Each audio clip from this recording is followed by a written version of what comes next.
Look what I did.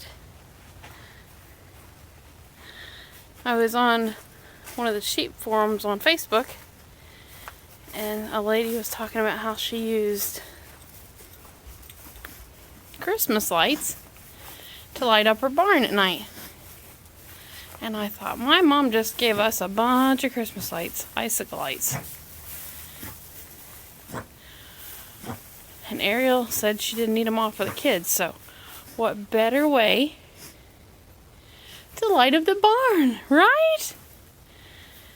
Now I have to unplug that overhead light and see what it looks like. Hold on. Now this is ambiance. I wish I could figure out how to make them quit to stop twinkling. But other than that, I love it. This is silly because I don't even like decorating our house or putting up a Christmas tree or anything, but I am so excited to have these lights on in the barn. How silly is that?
Charlotte, you're quick, but you ain't quick enough to get past me.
Nose back, Lon.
Okay, I was talking to Jen of Soft Shetland Wool the other day about feeding hay on the ground and how much waste there is with it.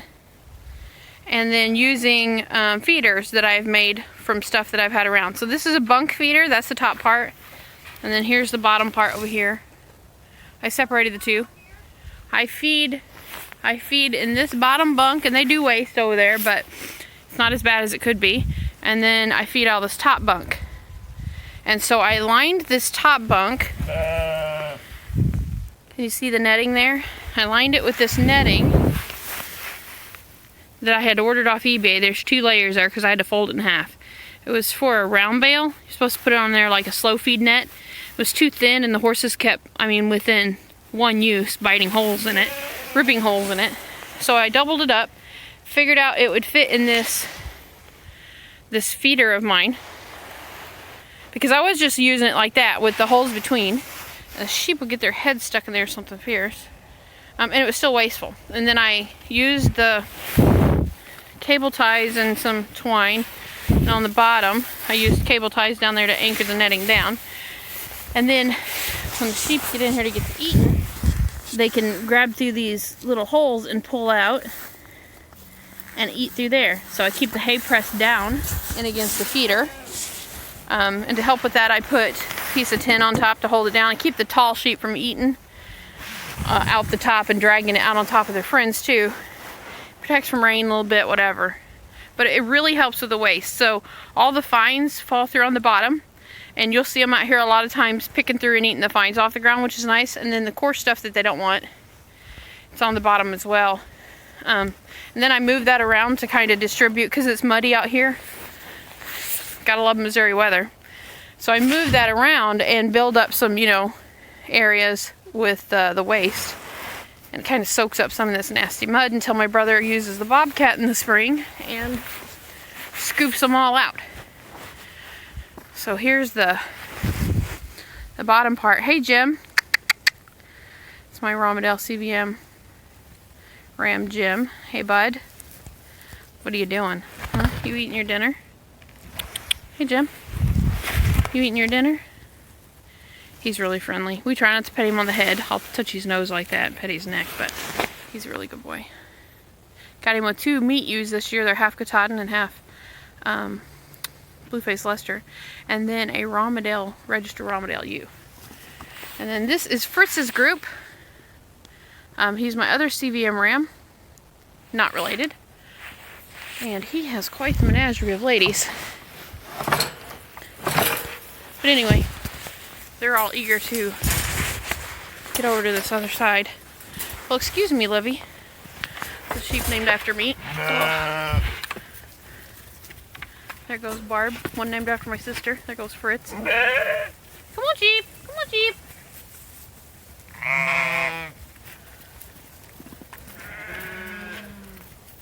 I love it when a plan comes together. So they come out of one pen, come over into this one. I had walked into that. They walked right through that small space.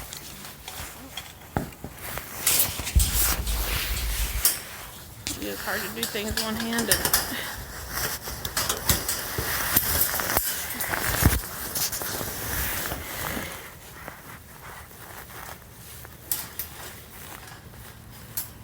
You can't see it, but I used my head for that.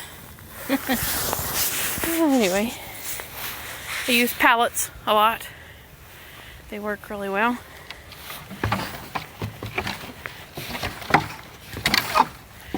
And then I will give Jim the freedom of moving around between the 2 pens. So they have a shelter in here in case of bad weather. But sheep like to move. Go, Tansy, you little wild beast. So I'll let him get up there to that other hay. So that's one of those IBC totes, they call them, or whatever.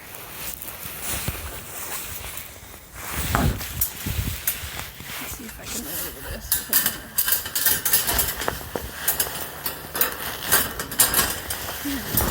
Oh, honey, what are you doing sticking your nose in my phone? Huh? Honey? She's friendly. That's Cinnamon, and that's Tansy. Tansy is beautiful and crazy. Thought I would try some meat lambs this year. Anyway, just wanted to share with you the feeders that I was using since I was talking to another sheep farmer about it. And, maybe that'll inspire you to make something with things you got laying around. One last one over here that I use, and they do waste a lot, but you're gonna have that, I think. It's just an old metal tub, water tub. Put a whole bale in there flat, and they like same down there. I use the waste, kind of dry up the wet spots. I have the convenience of my brother's bobcat to clean out in the spring, so I don't have to worry about build up. Hey, Millie. All right, thanks for joining me.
Girls, there's nothing in those buckets.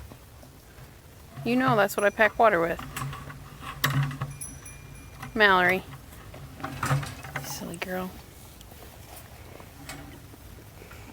You and your mama, or Raspberry, or Nosy. Don't you? Mm-hmm.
Hello, Ren.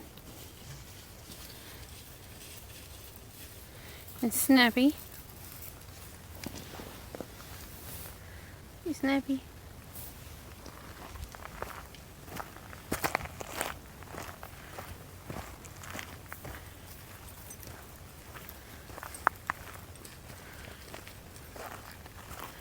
What are you guys eating their hay for, huh?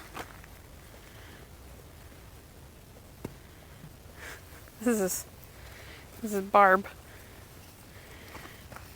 She belongs to a friend of ours, Shelly Owens and Isabel Owens out of Farmington. Her and there is Dorothy. And who else is there? Is this white one here? This is Brooke. Brooke is out of Raspberry. She's a half sister to Mallory. There's another one up there named Livy. She's licking off the tank there. Anyway, they've got CVM in them because they were bred to. They're out of gym from a year or two ago, 2 years ago, I think, 3 maybe now. Some of them. Anyway, so she's brought them back to be bred to Fritz.